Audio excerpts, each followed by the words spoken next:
Okay, we are going to call the policy meeting for November 10th to order. I'll open it up for public comment. I am not seeing anybody. Bonnie, did you get anything? Nope. Okay, we will move on. Then we can do the approval of minutes from October 14th. I didn't have any corrections. Molly, was there anything that you had? No. Nope. Okay, so then can I get a motion to approve? Motion to approve the minutes? I'll second that. And then all in favor? Aye. Aye. Okay. Okay, so then our discussion topics for tonight are to loop back to our two policies that we talked about at the last meeting. So policy 7200, suspension procedures policy, and then policy 7210, expulsion procedures policy. So we were able to have some great discussion around these two policies, and then I know that Dr. Barrett took back all of the feedback that we gave and the discussion we had, and he was bringing forth some updates to the language for us to discuss and decide if we want to move that on to the full board. I'll hand it over to you, Dr. Barrett. Yeah, thanks so much.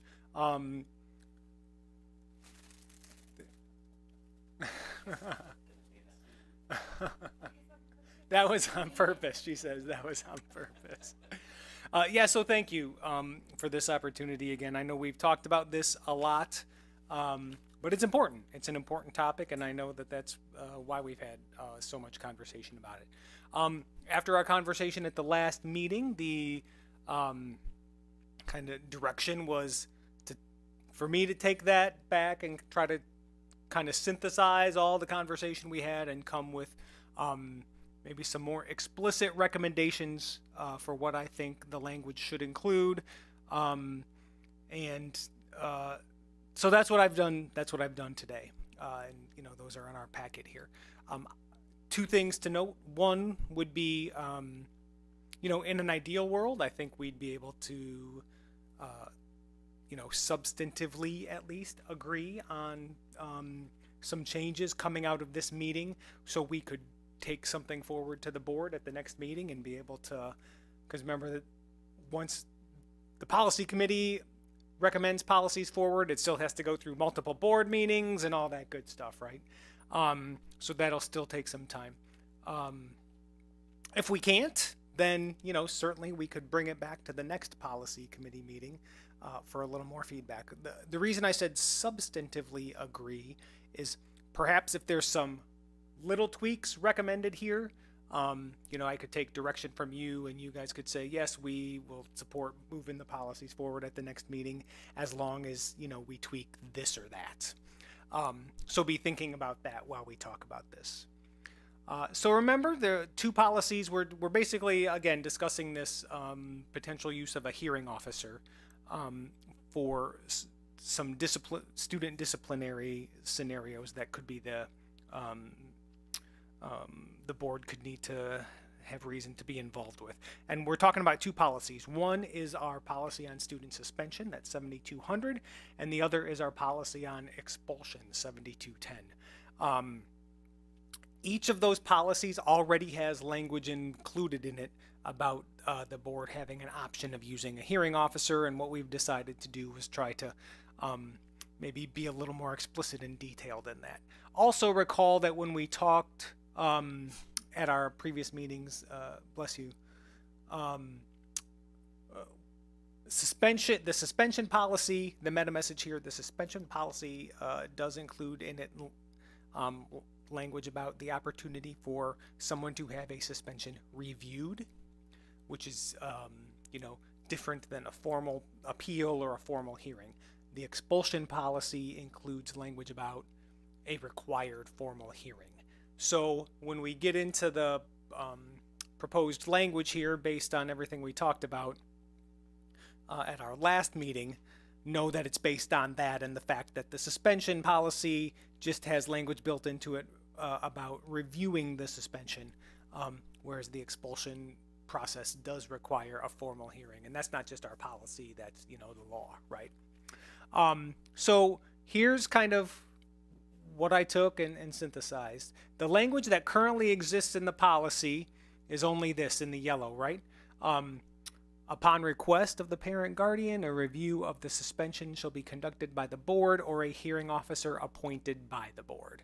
And that's all the language said. So here's my proposed recommended language here for suspension, the suspension policy. For review of suspensions of 3 days or less, the board shall designate the superintendent designee or a hearing officer to conduct the review. So what I'm proposing here is that if it's a suspension of 3 days or less and someone requests a review, automatically that review would not be conducted by the full board. As you'll remember, we talked about a suspension is a serious deal, and we treat it as a serious deal, but it's certainly lower stakes than an expulsion. And the policy itself, based on the law, outlines a differentiation of approach for a suspension that is 3 days or less, or a suspension that is 4 days or more. And the reality, given just candidly the number of potential suspensions of 3 days or less that happen in any given year, it just seemed like that would be the most appropriate thing to do. For a suspension of 3 days or less, the board would designate me either to have a designee or a hearing officer to conduct it. Then for a suspension of 4 days or more, the board shall rely on the superintendent to determine whether to designate a hearing officer to conduct the review. And then, this is the other thing we talked about. When a suspension review is conducted by a hearing officer, the student and his or her parent guardian may provide a written statement to the board for consideration along with the hearing officer's report. And we talked about this a little bit. The idea would be that given a suspension, in either case, 3 days or less or 4 days or more, the board may feel we still want the parent to be able to have the board hear their voice, not just the voice of the hearing officer who oversaw the hearing, or the review rather. So the idea here was built into this one would be if the family wants, following a hearing officer's review of a suspension, the family could also provide a written statement that the board would consider when they consider the hearing officer's report. Before we talk about this one, I think I want to talk about the other one too, so we can see the differences and then maybe parse those out. So does everybody get the general idea on the suspension one here? Good? Yes. Good? Okay. So then if we go to the next one, 7210, expulsion procedures, the yellow, again, is what is already in the policy. It talks about a hearing is required, and it says it shall be conducted by the board or a hearing officer appointed by the board. If a hearing officer is appointed, he or she shall report to the board the evidence presented at the hearing, and the board shall take such final action as it finds appropriate. So the additional language that I included here was for such hearings, the board shall rely on the superintendent to determine whether or not to designate a hearing officer to conduct the hearing. When a hearing officer is utilized, the student and his or her parent guardian may provide a written statement to the board's consideration, or may elect to appear in person before the board to provide that statement. So basically saying that when it comes to an expulsion, a potential expulsion hearing, recognizing that obviously this is a higher level, and the board certainly, I think, expressed some feelings that if there's a family who wants to come before the elected officials who are responsible for making this decision and have an opportunity to state their case to that body, this would allow for them to do that, and it would allow it in varying degrees, because I think, as sometimes when we've had this experience, a family does not elect to come before the board at all, or potentially the family could just say, all right, I've said my case to the hearing officer, but I want the board to hear from me directly, so I'm going to provide this statement that the board needs to consider when they're making their final decision. Or this would allow for them also to come before the board on the time they had to actually make the decision. The key difference here, though, would be from our current practice is you would still have a hearing officer who would provide that formal oversight of the hearing, would come at it with the perspective of, you know, all the legal knowledge and, you know, bureaucratic knowledge, and, you know, knowledge of, you know, any of the institutional things that someone would need to have. That person would conduct the hearing. They would provide the evidence and their final report to the board, which is just for the board's consideration, right? But then the family would also have that opportunity to provide their statement, either, you know, in writing or in person as well. So that's the suggestions I have at this point. I would say let's go back to, now that you have seen the differences, let's go back to the suspension, the draft suspension policy, and see what you think first.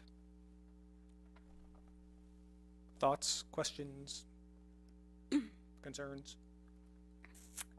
So I thought I have a few different thoughts on both of these, but first I wanted to say this has been a long process. We've talked about this a lot as the board. We've talked about this a lot as the committee. And, you know, I don't think that a measure of a great board is that we always agree, but that we're willing to have respectful conversations around these things. And to me, honestly, where we've landed on this at this point shows what that conversation can accomplish, because I think that this is a better version than I had initially anticipated, that both fulfills the needs that I saw and still gives some representation for parents to come and speak, to share a statement with the board. So I do like the differentiation between the two. I think that suspensions are different than expulsions. For expulsions, we're required to have a actual hearing, and suspensions are just reviews. So I do like the difference there. I am happy to see a difference between 3 and 4 days, because I also think that there is a difference in severity there. We do get access to suspension reports. We see that although not a common practice, does have to happen sometimes as a disciplinary measure for our schools. So I think that this allows us to have a process, and it could be a smoother process for everyone. That kind of speaks to my other 2 points that ties back to both of these. I think that why this is so important to me, to utilize the hearing officer in some capacity, is for 2 reasons. And the first one is sustainability. Something that I find is my role on the board is to really make sure that our policies are sustainable across different boards and different administrations. So I know we all are aware that we will not always be the board, and while I trust all of us fully on this board and think that we make sound decisions, I can't guarantee what future boards will be, and I like to build in checks and balances as much as we can. I think we see in the world today that sometimes best intentions just are not enough, and we have to create policies for that. So I think that this kind of helps us do that in a way, in addition to sustainability in relation to administration. So I trust Dr. Barrett. I think he's done a great job leading us in all the hearings that we've had, but we know that he will unfortunately not always be our superintendent. We don't always know what the future may be, and as it stands, Dr. Barrett has been the one to conduct our hearings, and I think it's important that we have an impartial person conduct those hearings, which is what the hearing officer can bring, so that we can count on someone who's not involved in the situation conducting those hearings or those reviews. So sustainability is very important to me, and then the legality of it. I think that to protect the board, the administration, the district, and ultimately all of that means all of our stakeholders, like, it makes more sense to me that we use the hearing officer. So although that's not the main driver of it, we definitely want to be thinking about that legal aspect. And then I think that it is important that, I think Molly has brought a lot of attention to me as to the fact that we make sure that families are able to speak with us, that we're open to that we are elected officials and they should have a point of contact with us in a way, and that was enlightening for me. So I'm happy to see that we have that, because that's important to me as well, and I wasn't thinking about using a hearing officer might take that away. So I like to see that in there as still, but having a guardrail on that so that we still have a hearing officer, because there are still other people involved in these situations. Sometimes there's victims related to a situation, and we don't allow them to come and give a statement. So I think that it's nice to have a little bit of a guardrail on there. So I'm happy with the differentiation between the suspension and the expulsion, and I'm happy with allowing families to come provide a written statement or share a statement with us as an extra layer. Yeah, thank you, Stephanie. I fully agree with everything you said, on the front end of coming to these sort of places where we can incorporate a little bit of all perspectives. I did have a question, and I apologize, just bear with me on this, under the expulsion wording there. And it's, it's one thing to read it at home and take my notes, and then to hear it here kind of talked out. Can you humor me and just Please. Dumb it down for me? And because I just want to make sure that I'm understanding when the wording is, the board shall rely on the superintendent to determine whether or not to designate a hearing officer. Does that mean still there is a potential path where a hearing officer is not used and it's a board review? I think that yes, there's a potential in yes is the answer to that, and there is the potential in that always. I mean, if you just had just the yellow language, right, there is a potential right in that any. And most districts also, I would add as a caveat, most districts have just that yellow language, and that means there is a potential that that's conducted by a hearing officer or conducted by the board directly. So yes, there would be that potential. Okay. And I know, because that for me is important to just, that there is, I'm not saying it's going to always be that path, Right. but there leaves room for that path. And I guess personally, I'm still hung up a little on the hearing officer. And I think, even as you were talking, Stephanie, of yes, our board will change over. So will the hearing officer, right? And maybe this is just my lack of knowledge of just kind of how those contract, like do we contract someone for a duration of time? Is it as needed? And I would love to get into the specifics of that, because in the course of a calendar year, X family has a review with the hearing officer A, another family has one, and A's not available, now it's hearing officer B, and having wildly different approaches to, and I just, that person changes. Whereas, yes, our board will change, but there's consistency, the way the elections are built is that there is consistency at the table every turn of elections and every turn the seat, changes. So I guess that maybe is a little bit of an area for me to do a little bit more research or have conversations of just what exactly that looks like. And we've always had this in the language, so this isn't new. But I think that's important too. But I do overall, I very much appreciate this, and I'm far more in support of this language than maybe some conversations were entertaining before. Yeah, I think that's a fair question too. And I mean, you're right. It is possible. Theoretically, what we would do is line up a particular hearing officer. Remember, this conversation kind of started with the idea of, could the board consider bringing on one? And when last we left it, there's only one. But you're right. What if that person's unavailable? What if next year, that person's got to change? I think that one of the guardrails to that might be if the board only approved one, and then that one wasn't available, then theoretically it's either coming back to me to do it, or then right there I'm deciding where I guess this has to go back to the full board for that consistent view, because we can't use our consistent hearing officer for whatever reason. So that's how I would envision that in practice. But you're right. There's a million variables in that. Oh, and that's like going down the rabbit hole. Yeah. Like, there's a million But it's a variables good, in it's a everything. good, and thing to think about. So I guess my question would be, do we feel okay enough with this to take this to the full board? Are there other things that you want to talk through in terms of the written statement versus the in-person statement? Molly, I didn't hear you. You're okay with the differentiation between the suspension and the expulsion? Okay. I just think from a practical perspective, that makes the most sense. And in fact, when we talk about the suspension, I can share with you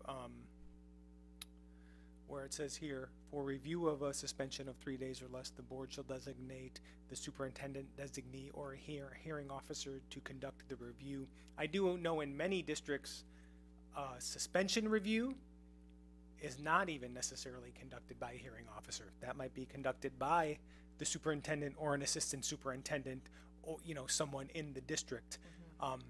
So that gives a little bit of that grace. It could be the board, or it could be me, or it could be a member of our cabinet team, or it could be a hearing officer. And I think having that,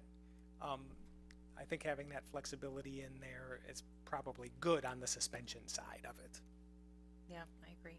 Yeah, I think that's good as long as that person reviewing is not someone involved in the situation, because we need for me, it's important to have a fresh set of eyes of people that aren't involved. Yeah. And I think that's why that flexibility, that flexibility is good in there. And I can tell you again, my conversation, I've talked to about as many people as you can about this. And that's exactly it, right? So in this District X, they might have two of their cabinet level people who would be the suspension review people, but they know, well, if Andy's got a connection to this or has awareness, then it can't be Andy, so it has to be Shawnette, or it has to, somebody else who would do something like that for just that reason. Right. Okay, so are we feeling ready to vote on it, to pass on whether or not we want to pass it on to the full board? Do we think there are any tweaks that need to happen beforehand that we want to give direction to Andy on, or tweaks that he can do? We can still vote on it and he'll make those tweaks before it goes to the board, or do you, what are you I thinking? don't have any tweaks necessarily on my end. Did you have anything that? No, I'm okay with how it is, right, as is, like how we've reframed it at this point. Yeah, I feel good about it. Okay. So then, Bonnie, should I do that as a motion to approve moving it on to the full board? Okay. Can I get a motion to approve moving policy 7200 and 7210 onto the full board? So moved. Second, all in favor? Aye. Aye. Okay, great. On to our next item, information. I just was going to share here that we did just recently get a whole slew of policies sent down from us from press. So we will have more coming for the next policy meeting. We're probably going to split those up across 2 different meetings just so that we can make sure we're giving the right attention to them. And some are just normal updates. Some are a little bit heftier. So just so you're aware that that is coming. So we'll have another meeting next month and then into the new year. Can you believe that already? No. But it's happening. So no other information. Dr. Barrett, was there anything for you? Nope, nothing for me other than a lot more policies coming our way. Okay, and then item 6, outstanding policy cleanup and review. Nothing here. I think that's kind of what we just did. So thank you to everyone for your time on that. And then can I have a motion to adjourn the meeting? Motion to adjourn. I'll second. All in favor? Aye. Aye. All right. Thank you, everyone.